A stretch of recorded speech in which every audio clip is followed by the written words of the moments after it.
I state very categorically, without a shadow of a doubt, that the sole purpose of this Hustler Fund is to maximize the tax base. In fact, have a look at this video. M-Pesa has 30 million registered customers transacting billions daily. The fact that this opportunity remains unclear to KRA demonstrates why radical changes are necessary.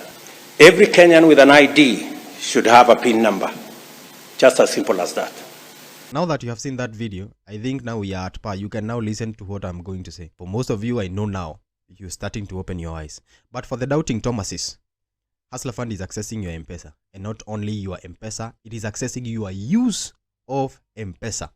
Underline that word, your use of M-Pesa. And I'm going to prove it to you right now.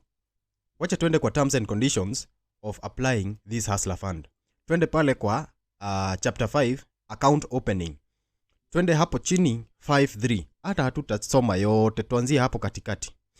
You also hereby agree and authorize the bank to request Safaricom for information relating to your use, underline that word, your use of M-Pesa services, the M-Pesa system, and the M-Pesa service as the bank shall require for the purpose of providing you the service. Wanaendelea wanasema, and in particular, so now they are trying to give you the reason why they are accessing your use of M-Pesa, and in particular to determine your credit limit.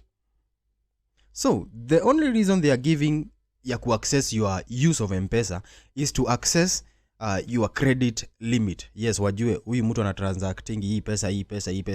Yes, hiyo nayo tunaweza agree. Wacha waone. But there is something that caught my attention when I continued reading these terms and conditions. Nikafika mahali panaitwa tax, and that is chapter 10. We all know each and every M-Pesa transaction that you make is being taxed. Unless unaishi kwa msitu. Each and every transaction you make, let's say unatuma 100, unakatwa 6 bob. Kwa hiyo 6 bob, 10% of that Safaricom inalipanga government. That is excise duty. Hatuna shida nayo kwa sababu okay, inakuanga imekauntiwa hapo kwa transaction. Wewe ukikatwa transaction zako ni sawa. But now the government wants to introduce withholding tax for your money that is sitting on your M-Pesa balance. And I will show you. Because it is written clearly here. Chapter 10 of these terms and conditions of Hustler Fund and section 1 inasema, amount in your M-Pesa wallet may be subject to withholding tax. Underline this word. Amount in your M-Pesa, not the Hustler Fund wallet. Amount in your M-Pesa wallet may be subject to withholding tax in accordance with applicable Kenyan and foreign international law. Judging with the clip that I showed you earlier of the president saying that Safaricom has registered 30 million people and KRA has only registered 7 million people, your guess is as good as mine. I don't think you need any other explanation from there. And for the doubting Thomases, continue doubting. Yes, continue doubting, continue heckling, because you don't read terms and conditions of anything. Sasa, who is to blame? Me or you?